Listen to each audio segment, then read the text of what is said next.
Hi, everybody. Welcome back to Russian Libertas Corpus YouTube channel, where we, Alexei Postnikov and Gala Bagatova, talk about Russian politics, Russian society, and answering your questions.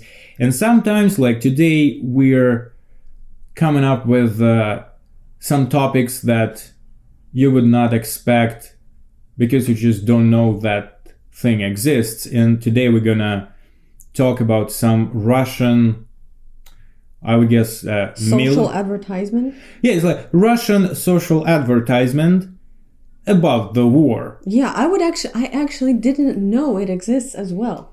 Yeah. To be honest with you, I got introduced to this piece of crap thanks to Alex. Yeah. And it is horrible. Yeah, so without further ado, we're gonna talk about, we're gonna show you with subtitles three, let's say, social war advertisements. And let's start with this one, which is in this perverted way, I guess, my favorite, because it just highlights so much about the level of toxicity of Right. these people, how, like, what kind of values they manipulate anyways. Yeah. Let's just So watch. let's start. And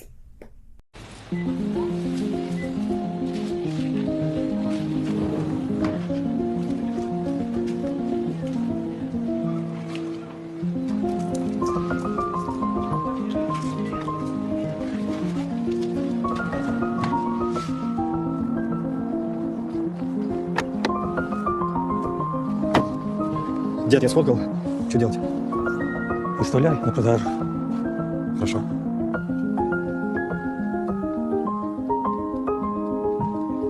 Дед, ты что тут стоишь?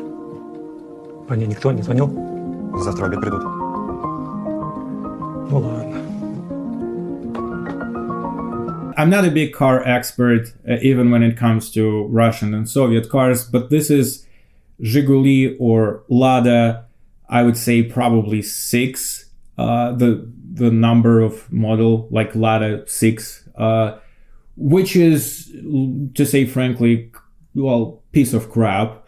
It looks shiny, but in a way, in Soviet Union, a lot of people, a lot of men, cherished those cars, those pieces of crap, because like artifact of their youth and success, and luxury they like represented during the Soviet times. Because during the Soviet times, it was not just a transportation; it was luxury. It was to show your status, because to get a car, if you're just a regular citizen of Soviet Union, first of all, it was crazy expensive. Second of all, even if you had money, you need to wait in line to get your opportunity to spend a crazy amount of money on Not a car. only was expensive, but also not easily available. Yes. So that's like, also, if you have a car, it means that you actually have access to even the opportunity to purchase this car anyways. Yeah, or you were, patient enough to wait for it. Also You're like, well, okay, so like virtue. a little personal story. So my father had a car. It was Lada 7, which is like the next model in the line, and it looked exactly like this old dude's car. It was shiny. Just he took care of it very much, and when it got stolen, he was really devastated. And I think he would be less upset if I would die, or even his legitimate son would die. So basically, I these would cars guess, yeah. are so old and so cherished that they are like family members. And this particular advertisement, it targets the feelings Yes. that are like familiar only to people from that age and people who are attached to them. So like it's a very kind of Soviet nostalgia kind of thing.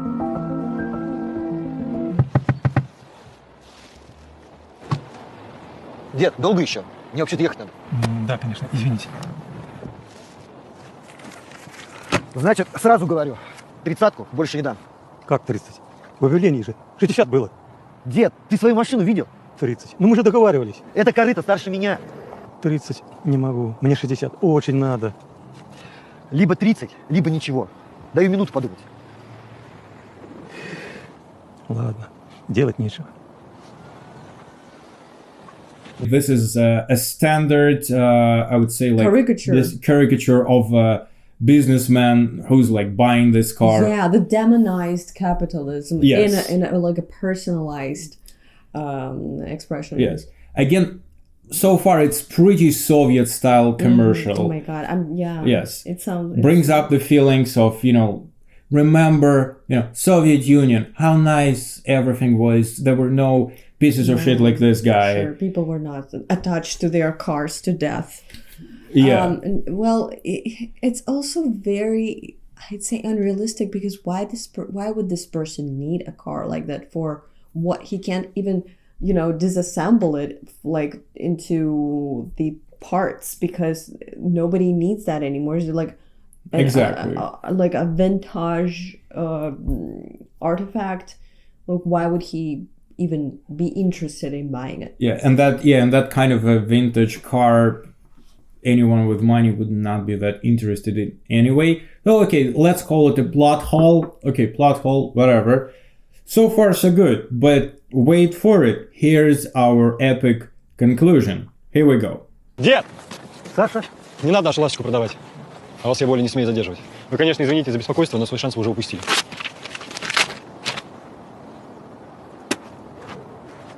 Дед, я контракт подписал. Теперь уж точно не пропадем.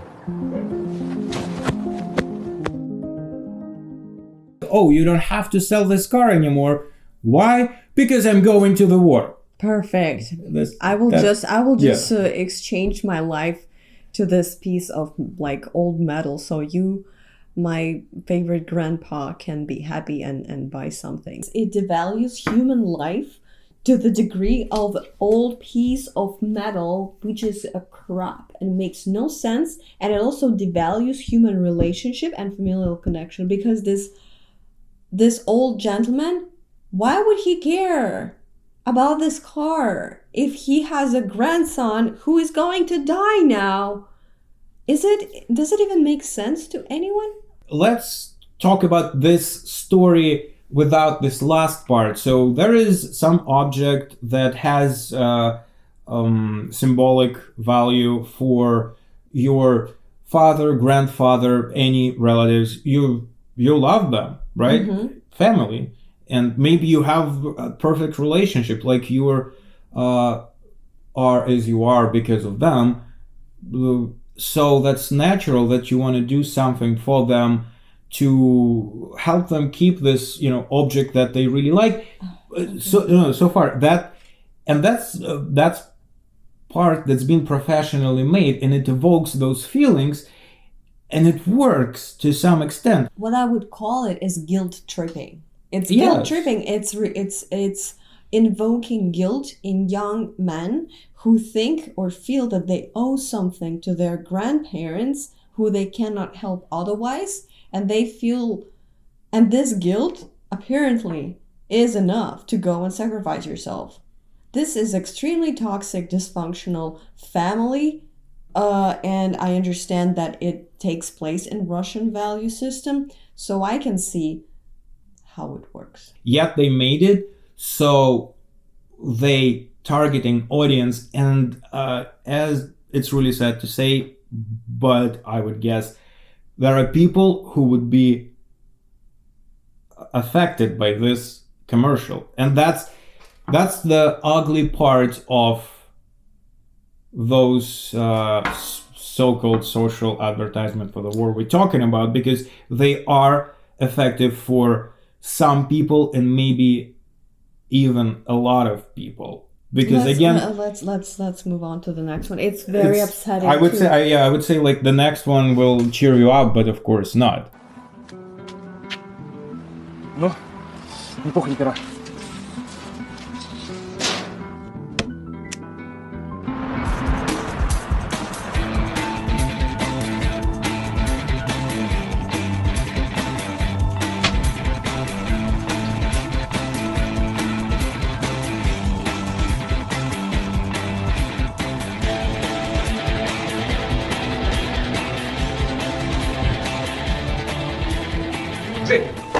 Мы третий раз к тебе приходим.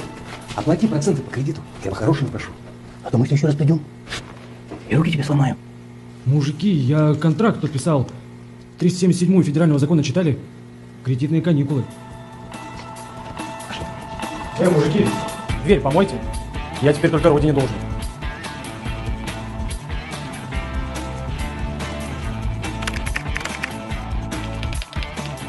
Каждый из нас может оказаться в трудной жизненной ситуации. И тогда начинаются звонки из банка, визиты коллектора. И ты вынужден оправдываться. И перед банком, и перед семьей. Что-то обещать, жить в вечном напряжении. Нравится? Конечно же нет.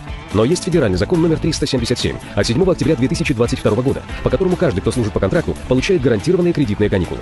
Не верите? Почитайте сами. И задумайтесь вот о чем. У вас есть два варианта. Первый – защищаться от коллектора. Второй – защищать Родину. И помните, пока вы защищаете Родину, Родина защищает вас. Добровольная служба в армии – это возможность вырваться из бесконечной череды долгов. Перед банками, перед семьей и перед самим собой. Это шаг в новую жизнь. Слышь, Сань, видимо, нам надо менять работу. По-любому, братан. If you didn't quite understand what just happened, this guy had some debts, credit card so debt. he basically is Yeah. being harassed by the collectors who are trying to solicit his death through violent measures. Which is that's happening in Russia. Just There's so a practice. Yes, it's realistic. it is realistic, Scenario. totally believable. There are some fucked up situations with those collectors. So realistic, relatable. But then we go to the part where he decides to solve this problem by going to the war. Yeah.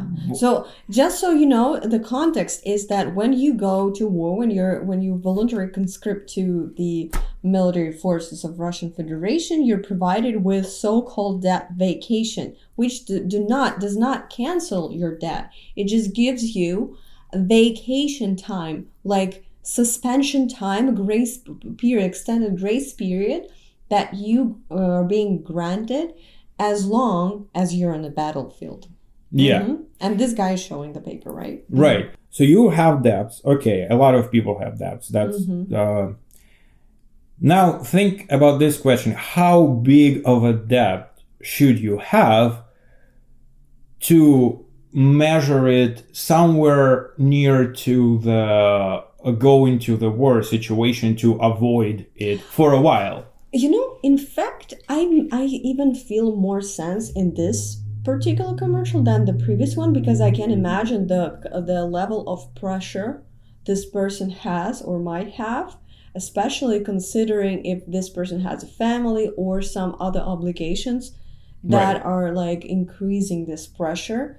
And this pressure is not this like to the same extent aggravated as going to war and lose your life, but it is consistent. It's like hunting you every day. The awareness that you own money and that you can't deal with it right now. So yeah, I can kind of understand I can understand how it might evoke this feeling of anxiety. Yeah, and also this one, I would say it's way less about evoking feelings and emotions, but way more like talking to your ratio. Okay, so you're in the pretty horrible debt situation. Here's the way out.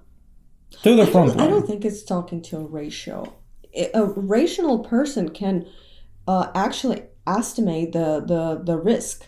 Even if you are declaring yourself a bankrupt and you're unable to pay off your debt, it's not the same as just going and dying. So I would not say it's playing with your ratio. Rather, I would say it's playing with your anxiety.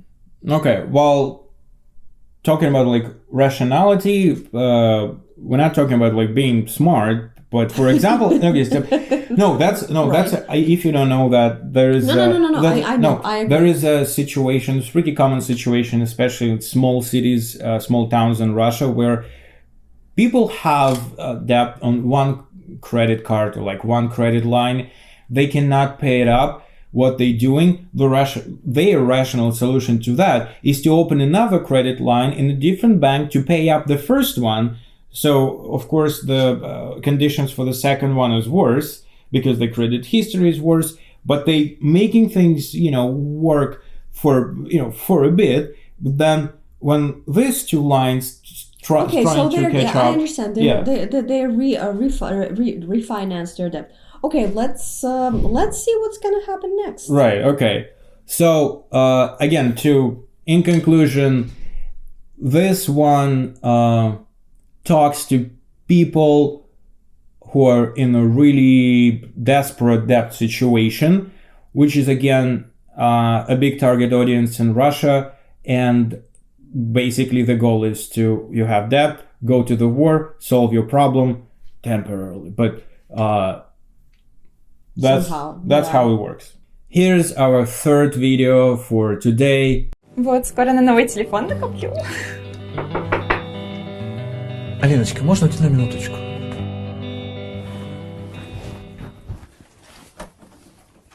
Видишь ли, я, конечно, сильно извиняюсь, но у нас опять задержали зарплату. На тебя вся надежда. На, забирай. Спасибо, родная. Ты же знаешь, я как только так... Ну, ты так точно никогда не накопишь. Да, знаю. Папе тяжело сейчас. Он ветеран боевых действий. Чуть старше нас был, когда попал в самое пекло. Получил контузию, а затем и награды. Он был одним из лучших наводчиков. Их танк как-то подбили, а он с товарищами не оставил машину. Они прикрывали выезд раненых, рисковали собой. Папа много раз рассказывал. А сейчас ему тяжело. Он пашет на заводе, а там постоянные задержки. А он все никак не может сходить да разобраться с этим начальством. Даже с мамой из-за этого недавно поругались. Да, понимаю. Мой папа тоже ветеран, никак не мог привыкнуть к жизни. Но потом ушел добровольцем, сказал, не может тут сидеть, пока наши ребята там. Ну, мы, конечно, страшно переживаем, но он пишет нам, постоянно звонит, помогает. Скоро приедет.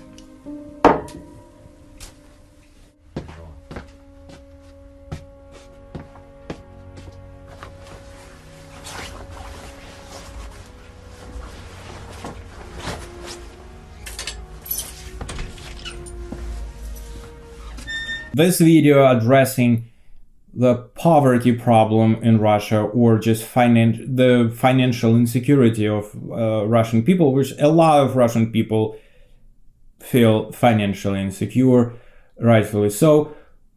So here's the quiz for you. What father will do? What will happen next? A.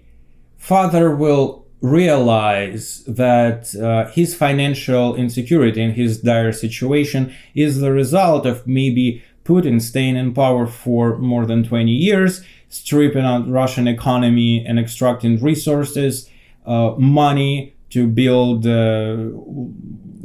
palaces, colonizing its whole country. By the way, we have a video on Russia being kind of a weird colonial empire. Check it out. There's going to be in one of the corners. Okay. Yes. Okay. So the quiz, the second. First, he realizes that this is all the result of the fucked up government of Russia for the last 20 years, and I don't know. He just gets angry about it. Gets angry. It's like, fuck Putin, you know. Yeah. The second. The second one goes to the war. And I thought there were 3 options at least. Like, for example, he realized that his daughter needs to accept the reality of not having iPhone at this point of life. Сегодня в Новоуральск с территории, где проходит специальная военная операция, вернулись военнослужащие войсковой части номер 3280. С самого утра в сквере УХК горожане с патриотической символикой в руках на самом въезде в город первыми встречали воинов. Многие заранее готовились к этому событию, ведь оно действительно долгожданное. Папуля!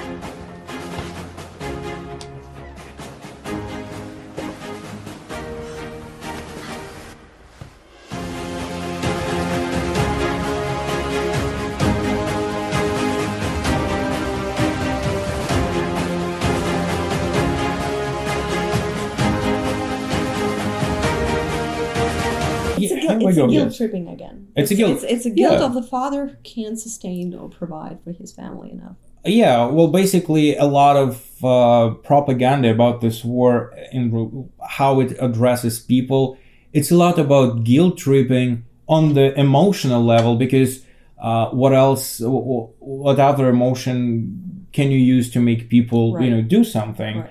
Well, here you have it. That's Russian propaganda and Russian commercials for the war, for Russian people, and I really hope that will help you understand why. I mean, I'm not justifying people signing up or not trying to escape mobilization. Of course not. But maybe you can understand the level of desperation, poverty, and what else? Just hopelessness people have. I mean, this is not about poverty, desperation, or like hopelessness, which actually like contributes a lot. Like usually poor people, poverty does make it does put people into situations that they wouldn't act like this otherwise. Yes, you act like more inclined to act like an animal in the conditions of poverty. But at the same time, what I see in this advertisement is the level of toxicity and backwardness of the language of power. It's extremely backward. It's extremely like 20th century kind of thing, where you still guilt tripping your people and are like selling absolutely toxic sense of patriotism without any explanation, just manipulating your emotions. That's like an effective citizenship that they're trying to build upon. Anyways, it's very disappointing to see all that. I was only laughing because it's awkward for me to cry in front of the camera, but it's all extremely devastating and heartbreaking to see. Now, also on that note, ironically enough, this is a pretty much 20th century war. Right. In its form.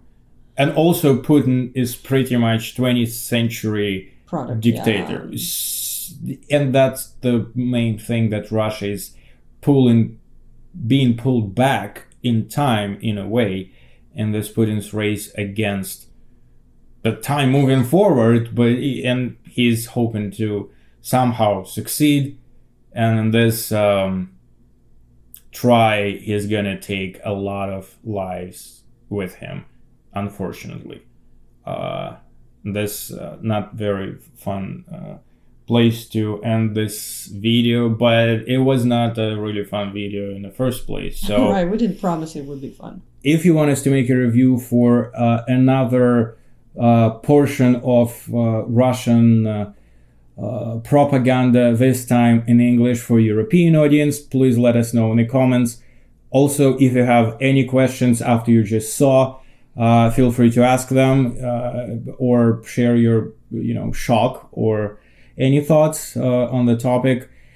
Share them in the comments, and as YouTube commands us to do, like, share, subscribe, hit the bell, and next time let's hope we're gonna talk about something more uplifting.